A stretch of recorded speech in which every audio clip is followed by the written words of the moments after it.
Hello, you guys. Welcome back to another episode of Kenya Has Thoughts.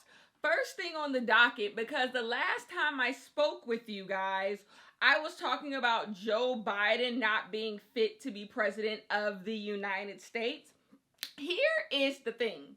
If you were one of those people who spoke about how Biden shouldn't run for re-election, how Biden does not have the mental capabilities to be president of the United States, baby, the Democrats was throwing tomatoes at you. They told you, well, if Biden was your grandfather, just being real rude and nasty, saying you didn't care about black people, you didn't care about this country, all because we was saying what we could see with our eyes, and it's that Biden don't got it all. Biden is too old. Like, how was it our fault that Biden was getting on national television, calling people by the wrong names, couldn't get words out of his mouth, did a freaking presidential debate where he was just talking a bunch of nonsense just on a delayed timing, and we was the ones that's crazy. This is my thing, Democrats.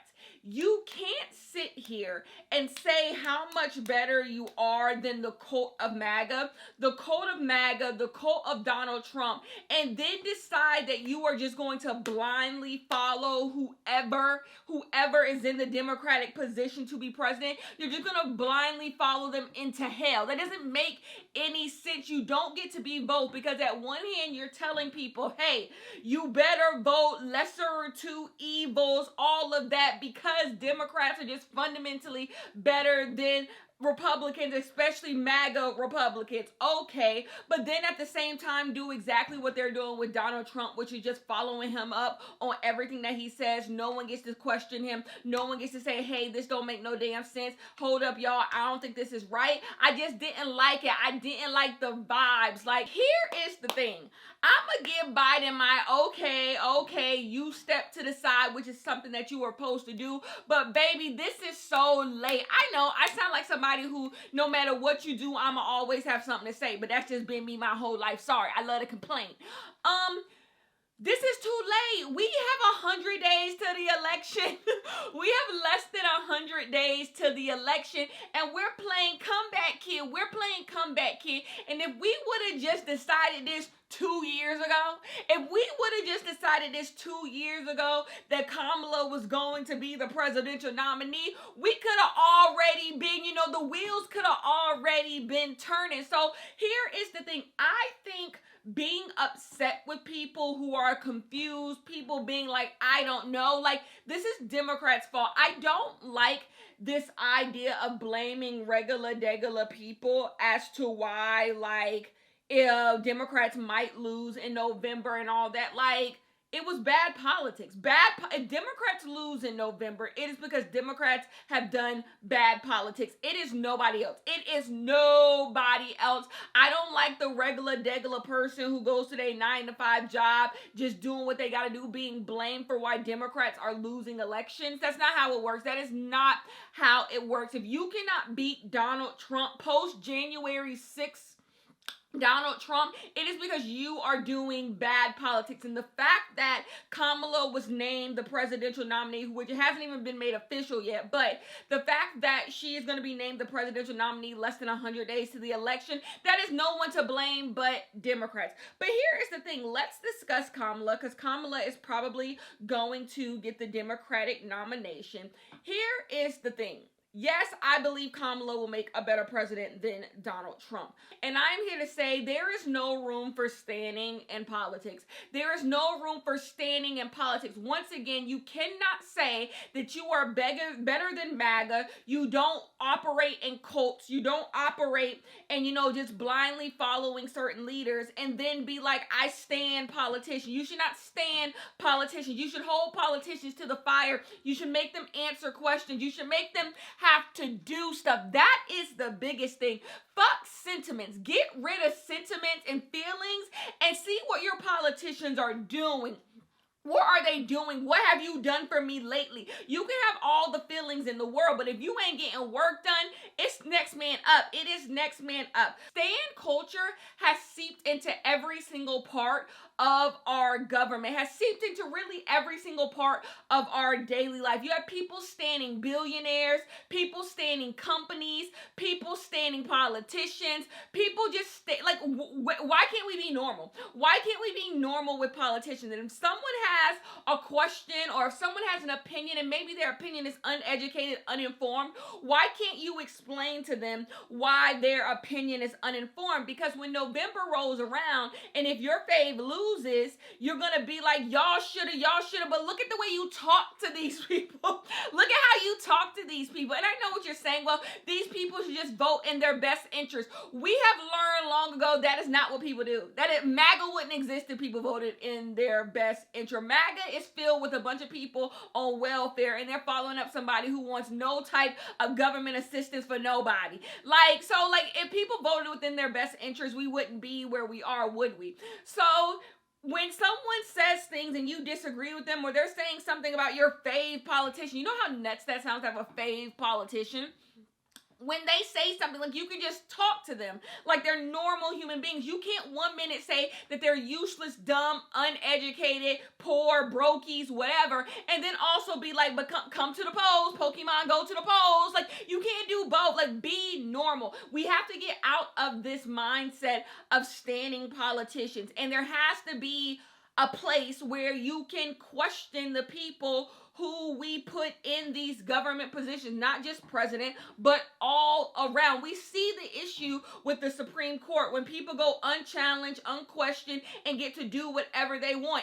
Anarchy, right? So if you want to sit here and pride yourself in being the better of two evils, or we're better than another side, then there's always going to have to be room to have questions, to be like, hey, I don't understand this. Hey, how do you feel about black people? How do you feel about Palestine? All of those things are things that you have to have conversations about, because if the politician you love so bad is so good, shouldn't they be able to stand up against questions? Like, what is it? The faith you have in your fave politician shows that it's very little, because anytime someone questions them, you're calling them all types of names and throwing stuff at them. This shows you that you don't have any faith in the politician that you think is so damn good. So therefore, there's room for everything. There's room for you to be like, I think this person should be president because of X, Y, Z. And there's room for people to be like, can you explain this?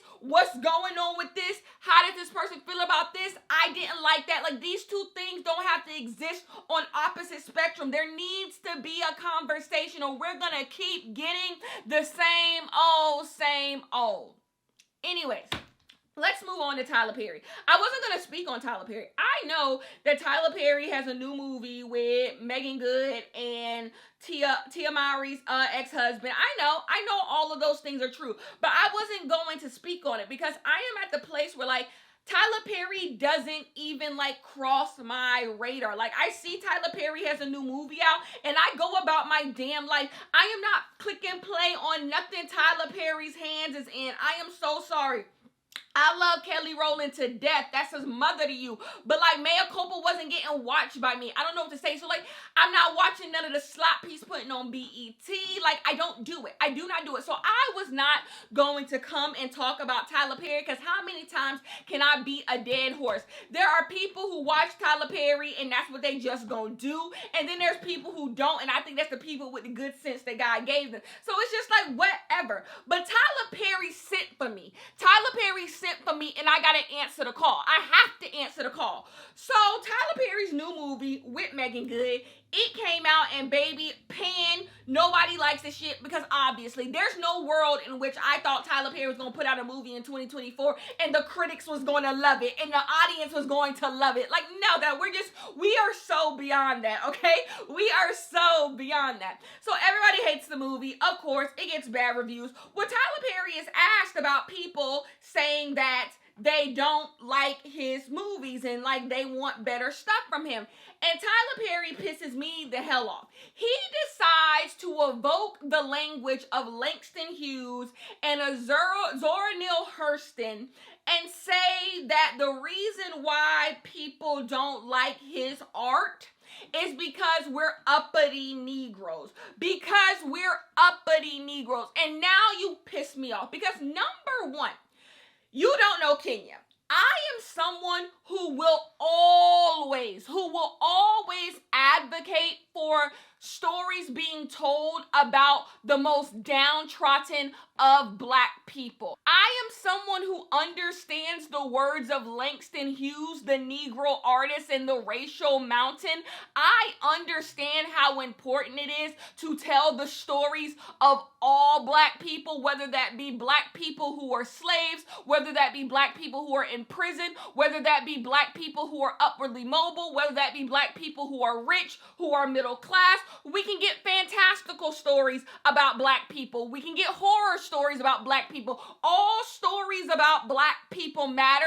The thing is that they are done well, and that they are done with love, and that they are done with intention. That is my thing. I am not someone who splits hairs on the type of stories being told about Black people. I am someone who wants stories to be told well about Black people, and we need to get more stories about Black people so that the people who do split hairs about the stuff that is in these movies can find something else to go goddamn watch. So don't ever put me in the number that I am just someone who only wants to see affluent Black people on the screen. I only want to see rich Black people. That has never been me. I speak against those types of people because I think those types of people dwell in anti-Blackness. So for Tyler Perry to use the words of a Langston Hughes in The Negro Artist in The Racial Mountain to say that the reason why we don't like their work is because we are uppity, we don't like your work, we don't like it because it's not good. We don't like it because it's bullshit. And what does it say? My biggest issue with what Tyler Perry is saying is I do not believe Tyler Perry cares about working class Black people. If Tyler Perry is trying to say that his work is for working class Black people, poor Black people, disenfranchised Black people, or Black people that just want to have fun and a good time, I do not believe Tyler Perry gives a damn about any of those Black people, because look at what he gives them. I will always say this. It means next to nothing to me that Tyler Perry pays Black people a good amount of money to be in his stuff. So you get people like Taraji P. Henson, Cicely Tyson, may she rest. All of these people getting really good paychecks from Tyler Perry and being vocal about getting really good paychecks from Tyler Perry. That means nothing to me, because all it says is that Tyler Perry will pay you money that he has to be in his bullshit. When is he going to respect these people? I want Tyler Perry to start respecting the people that he puts in these movies. I want him to start giving them better wigs, better scripts, better costume, better sets, better dialogue. That's what I want from Tyler Perry. And that's when I will see that he actually cares about the people in their stuff. Because I do not think if these people had better options, they would be in your stuff. They're doing this because they have to. And so it is your job, Tyler Perry, as the director, as the creator, as the writer, and everything else in this stuff, to do right by them. And you're not, and it's showing me you don't have any respect for them. And that same thing goes for the audience. If I follow you up on the fact that, okay, you make stuff for, in the words of Langston Hughes, the low down Black folks, if you make stuff for them, why would you not give them the stuff that they deserve? I respect those people more than you do, Tyler Perry, and you're trying to use that against me. The people who want to see certain stories don't deserve to see that. They don't deserve to see the bullshit that you give them. Because I can agree there is an audience for a specific type of almost soap opera-y, telenovela-ish, type of cinema and type of TV show. I can give you that there is people who want to see that type of stuff. And I don't have a problem with people who want to see that type of stuff. But that stuff can be done well. That stuff can be done well. Tyler Perry isn't reinventing the wheel. He's operating in genres that already exist. And there are people who do that type of stuff well. He could give them exactly what they want well. There are movies about slaves that I think are good. There are movies about drug dealers that I think are good. There are movies about criminals that I think are good. Prisons that I think are good. About upwardly mobile black people that I think are good, rich black people, middle class. All of these things I think can be done well because they have been done well. Tyler Perry is making the choice to not do them well. And then to say you care about working class people, but like, where's the teams? Where you don't want to hire no writers to help you with this. We hear all the stuff about you being anti-union. Like, who are you lying for? Who are you lying for? But like, believing that the people who want your stuff, who like your stuff, deserve bullshit? When are you going to start respecting them? When are you going to respect them and be like, wow, there are certain people who want certain type of stories.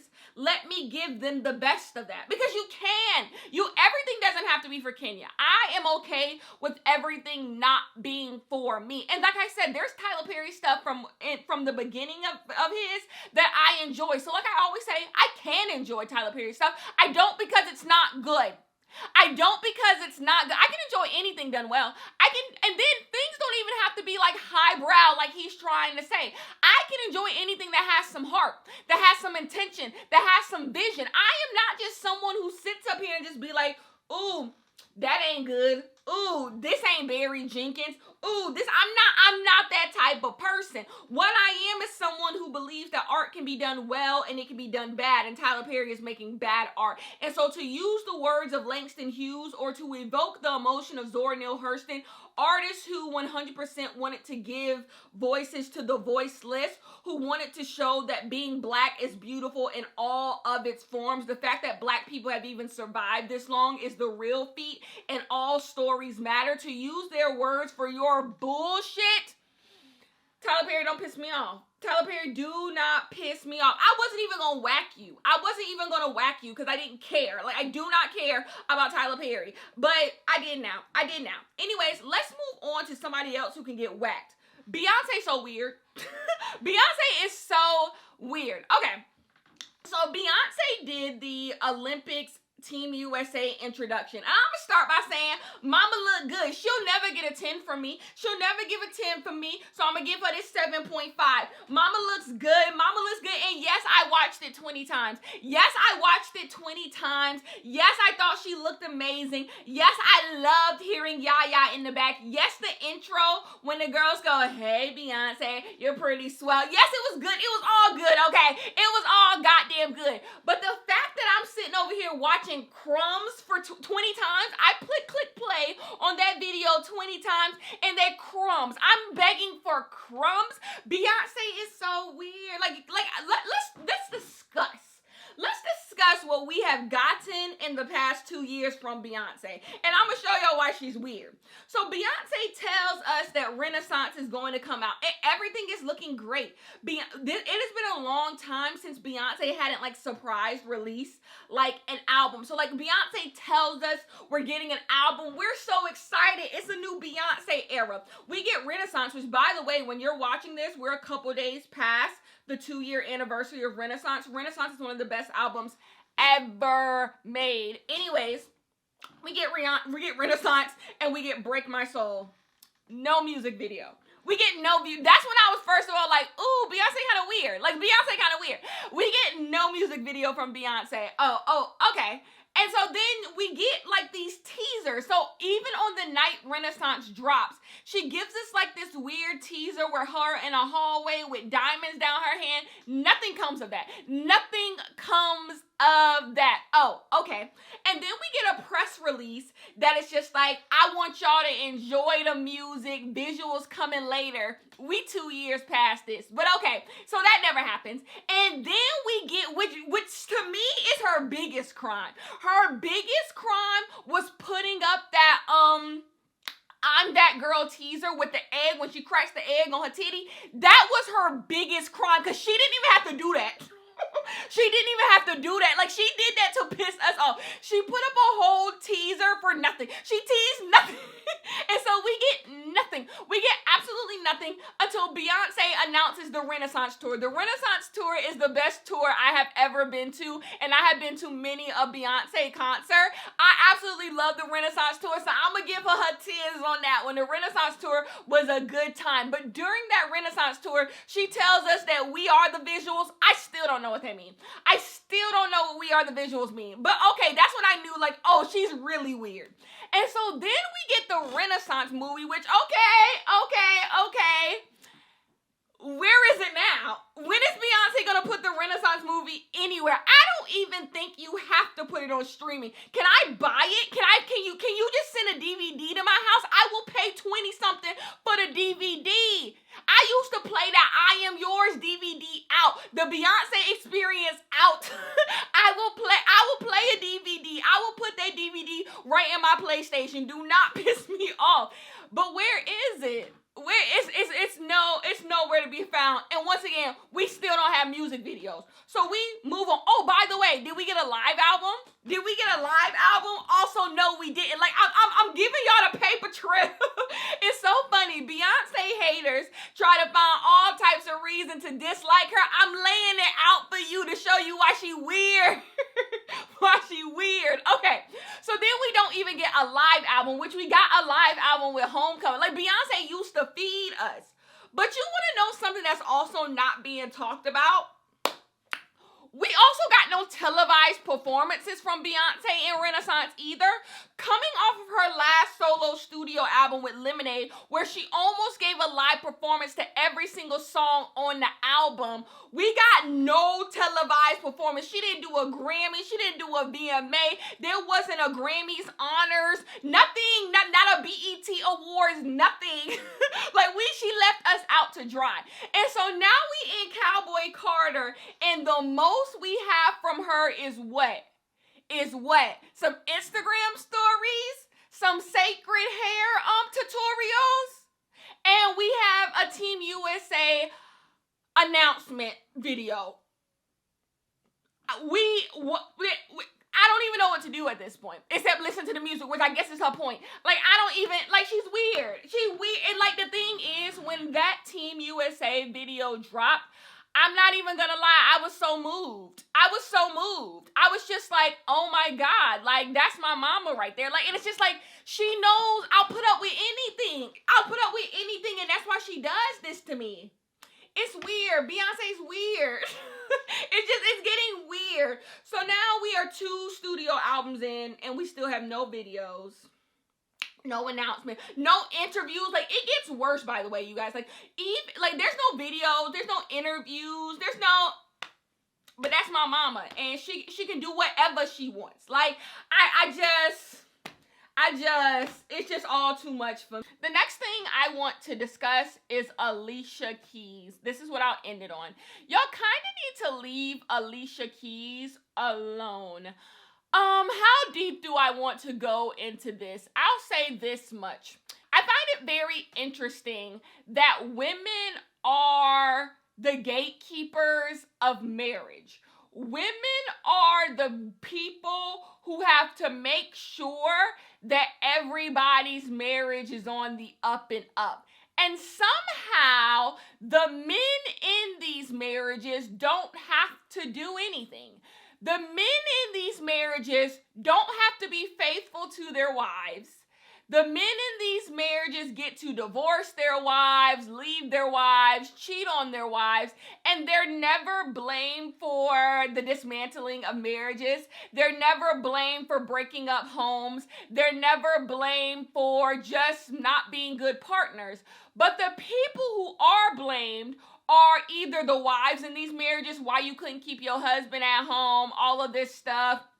Your man cheated on you. What you do to make your man cheat on you? Like, the women in the marriages are blamed. And then the women who, quote unquote, break up these marriages are also the ones being blamed. And it's just like, why must women uphold monogamy? Why are women the only people who have to uphold marriages? And men in these marriages get to do whatever they want to do. Like, we treat men like they are kids. Like, they are kids and they just can't control what they do. and they just out here learning, and we need to just be so happy that they are at least trying and they putting up the good fight, and when they do wrong, they just trying their best, and everybody else is responsible for the stuff that they do. And that is what this Alicia Keys thing is. Number one, I want to start by saying I don't know if there's any real facts on Alicia Keys actually stealing Swiss Beats from anybody. I don't even know if that story is 100% true. I do not know. This is just something that I used to be on the blog sites heavy. Shout out to Concrete Luke, Nicole Bitchy. I used to be on the blog sites heavy. And so this is just something that has just followed Alicia Keys and Swiss Beats. But at this point, y'all, they have been together so damn long. Swiss Beats and Alicia Keys have been together so goddamn long. It do not matter. Y'all just want to berate this woman. I'ma just say it because number one, I do not think y'all give a damn about Swiss Beats' ex-wife. I don't care. And I know you don't either. Y'all do not care about that woman. Y'all do not know that woman. Y'all don't know nothing about them. So this is just for you to berate women, to take women who have done amazing things, accomplished amazing things, and bring them down a peg.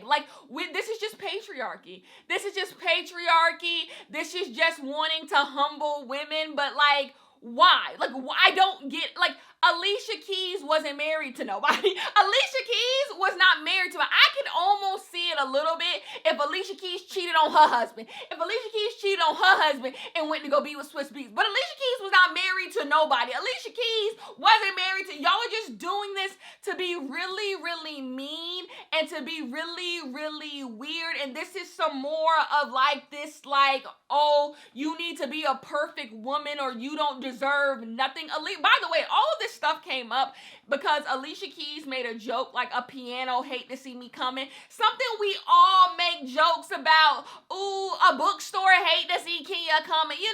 Little tongue-in-cheek, whatever. She makes a little joke and all of a sudden everybody's saying, but you slept with somebody's husband, you slept with somebody's husband. Number one, Alicia Keys got kids now with Swiss Beats. This is forever ago and you don't know nobody involved. You're just being weird and you just what is this? What, y'all hate women?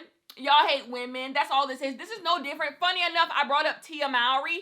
People who berate Tia Mowry because she broke up her home. It's all of this stuff flows together. All of this stuff flows together and how y'all treat women and how somehow women are the only people who are supposed to give a damn about marriage and the men in these marriages get to do whatever they want. And we know this is the truth because you can go under any Swiss Beats Instagram post. Swiss Beats was on a freaking yacht with Elon Musk on Juneteenth, child.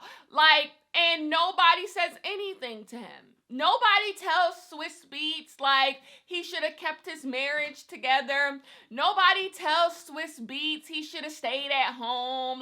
Why did you cheat? Oh, why are you with Alicia Keys? The only time Swiss Beats ex-wife is brought up to him is if he's in a picture with Alicia Keys. That is the only time it is brought up. But Alicia Keys does not have to be in a picture with Swiss Beats for that to be brought up to Alicia Keys. Alicia Keys wasn't married to that lady. So why isn't it being brought up with Swiss Beats? That's how I know you don't really give a damn. You don't really give a damn. This is just about being mean to women. This is just about being mean to women, and there's a certain way women are supposed to act, and Alicia Keys didn't act in that way. You're weird. You're just weird because you don't care. Because if you care, number one, you be weird for caring because you don't know these people. And number two, Swiss Beats gets to be free as a bird. Swiss Beats was the one in the marriage. And he is free as a bird. This doesn't get brought up to him ever. It doesn't get brought up to him ever. It is Alicia Keys' burden. This marriage she was not in is her burden. Tell me if that makes sense. Y'all are being weird. Leave Alicia Keys alone. Leave Alicia Keys alone. You're doing it just to be rude and nasty, and it's not like you actually care about any of this stuff. And it got weird a long time ago, but it's even weirder now. Anyways, that is the end of this one. I'll talk to you guys in the next one. Peace.